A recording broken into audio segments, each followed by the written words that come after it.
সাবেক প্রধানমন্ত্রী শেখ হাসিনার পিয়ন বহুল আলোচিত ৪০০ কোটি টাকার মালিক মোহাম্মদ জাহাঙ্গীর আলমের ব্যাংক হিসাবে ৬২৬ কোটি ৬৫ লাখ টাকা জমা হওয়ার তথ্য পাওয়া গেছে।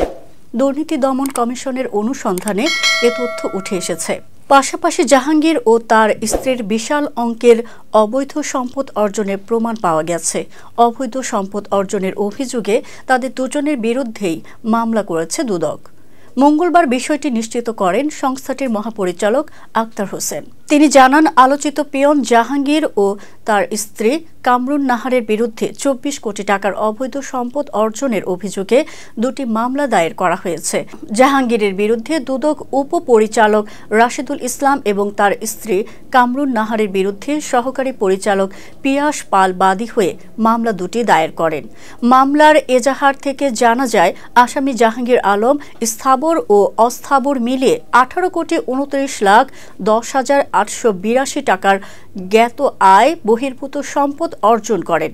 জ্ঞাত আয় বহির্ভূত সম্পদ অর্জন করায় এবং তিনি ও তার মালিকানাধীন বিভিন্ন প্রতিষ্ঠানের নামে অবৈধ উপায়ে অর্জিত অর্থ ভোগ করার মানুষে ৮টি ব্যাংকের ২৩টি হিসাবে সর্বমোট ৬২৬ কোটি ৬৫ লাখ ১৮,১৬০ টাকা জমা, ক্রেডিট ও জমা করা অর্থ বিভিন্ন মাধ্যমে উত্তোলন বা স্থানান্তর করে শাস্তিযোগ্য অপরাধ করেন।